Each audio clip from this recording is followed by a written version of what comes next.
Are you an aspiring leader who knows you have more to offer but you can't seem to get ahead? Do you frequently feel overwhelmed and under-supported?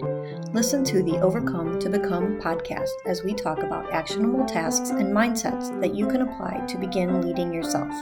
Hi, my name is Angela Buckley, your host and author of the Strength in Nature Leadership Series. I'm a mother, consultant, triathlete, and author.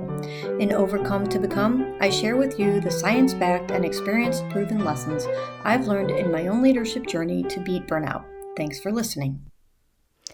Hi, and welcome back to the fourth episode of Overcome to Become. My name is Angela Buckley, and I am your host here today. I am the author of Strength in Nature Leadership Series. I am a mother, consultant, and triathlete.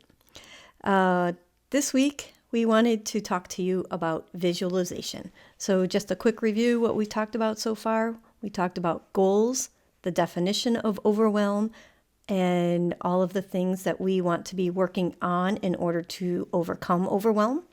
We talked about dream big and start small. And we talked about SMART goals, what those are, with one of our guest speakers. And then today we're going to be talking about visualization. What is visualization? Why are we doing it? And how does it actually help us and impact our ability to overcome the overwhelm? During the episode about dreaming big and starting small, I revealed to you that really 10 years ago, I did not have a focus on where I wanted to go with my leadership journey.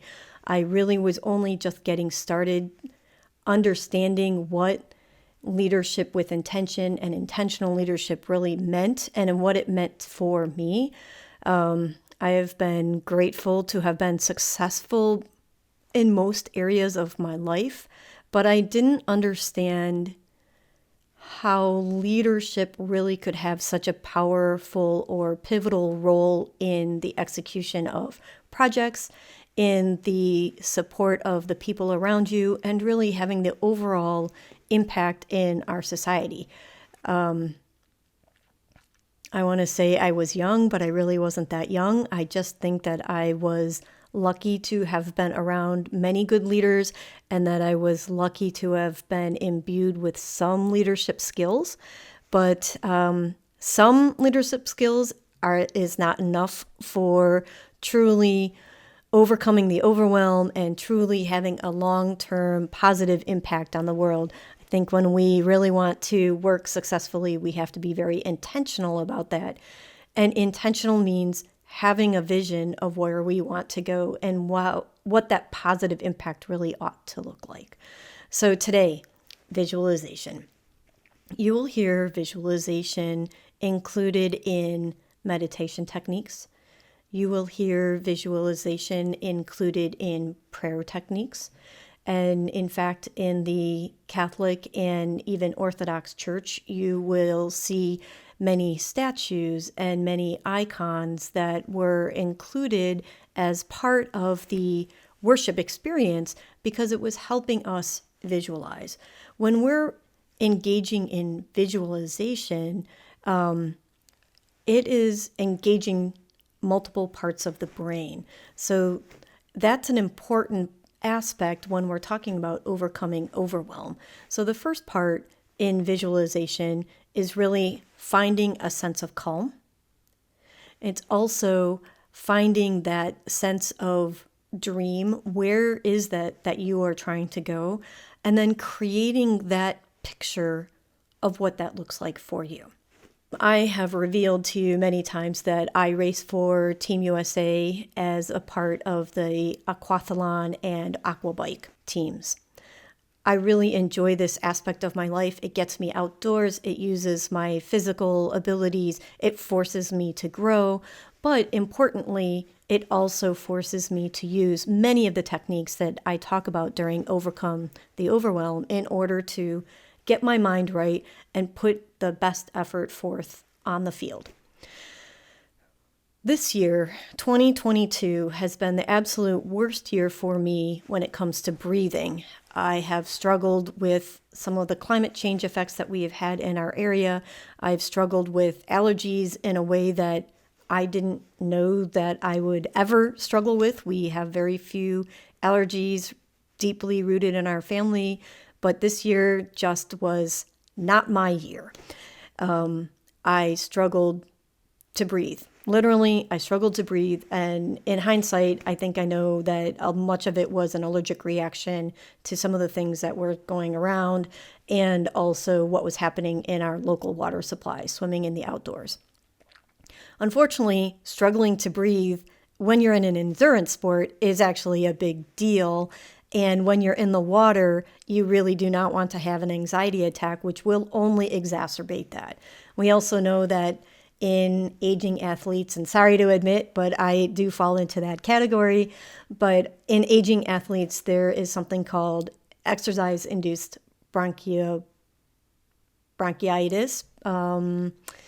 EIB, and it's sort of like having an asthma attack. And one of the things that exacerbates it is cold water. And unfortunately, swimming in cold water with potential allergens only exacerbates the entire problem that I was having with breathing. So going into nationals this year, I was struggling physically and mentally to jump into the water and race my heart out. I needed a visualization technique to get me through the day. I needed to find a sense of calm. I needed to find a reason to want to race.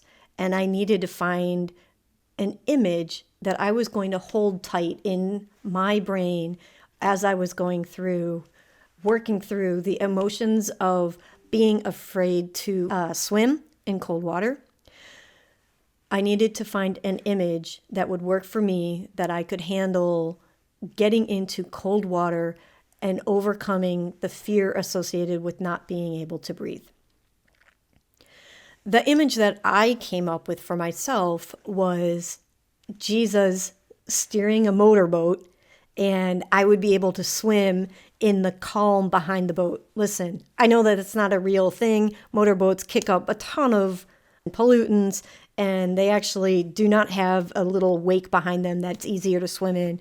But the image was there for myself. Somehow I had this like half chariot driving kind of concept with him at a motorboat, and I was able to swim in this calm space. That was my image. Maybe one day I'll sketch that out, but it worked for me. And if you've ever been in a triathlon and hundreds of people trying to fight for space, and at nationals, we're all good swimmers, so we're all trying to fight for the same space at the front of the pack. It's a thing. You're getting hit. There's kicking. There's elbows. There's people swimming right and left because we don't have lane lines.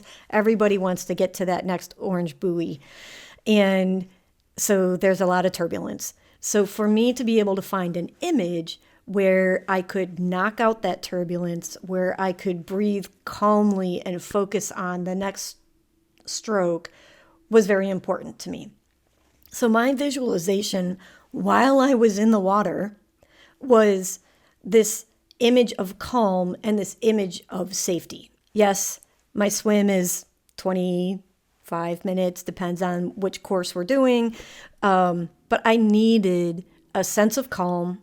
I needed something that would help me regulate my breathing, and I needed something that would give me the focus that I needed to complete. And so this was my visualization that I choose to share with you. And then the other reason that I visualize, the other part that I have for my visualization in my racing technique is also why. Why am I even getting in this water that is turbulent and occasionally scary? And part of that is because I want to prove to myself that I can do these things. And I really do enjoy getting out and celebrating nature and celebrating the body that I've been given and being a part of a community of people who are also celebrating physical fitness and wellness and simply being alive. But also, I am excited to demonstrate to my son that I can get in and overcome things that are challenging, that are fearful, but then rewarding at the end. And so this combination of visualization, I'm visualizing my calm during the race, during my swim, and then if I have a running portion, I'm visualizing soaring and being light on my feet. And throughout the day, I'm visualizing the red carpet, which is what we get to run down as we finish our races. So visualization is a powerful technique. And we see that even in the science, as they do tests, they can do some dynamic tests of the brain. If you have a powerful and calming visualization during a challenge that's put to you, people who have that calm sense are able to overcome and keep some of the anxiety at bay. And in fact, that elevated heart rate, that shallow breathing, all of these things that are associated with overwhelm are also elements of anxiousness and anxiety. And some of these things are very natural reactions to difficult and challenging activities. But the way we can get through them is by finding our calm, finding the deep breath, and finding a way of visualizing, setting in our brain what that calm looks like, what that calm feels like, maybe what that calm sounds like to you. Putting all that together, we see that the brain and the body respond to this powerful technique that sometimes takes a while to practice, that sometimes takes a little bit of discipline to focus on.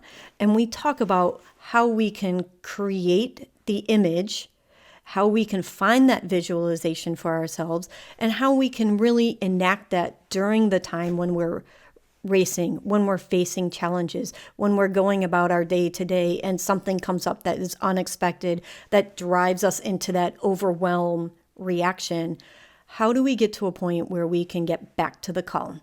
Visualization is one of these techniques that I would highly encourage you to look at. And if you want to learn more about it, you can find more about that at our blog and also in some of our classes. Thanks for listening today. This is Angela Buckley. I look forward to bringing you more tips on how to overcome the overwhelm in future episodes. You've just concluded an episode of Overcome to Become, a leadership podcast focusing on leading yourself first. Thanks for listening. I'm Angela Buckley with Creatively Efficient, author of the Strength in Nature Leadership Series. Please help me to continue these series by writing a review wherever you prefer to listen. Thank you for your time and interest. I appreciate your support.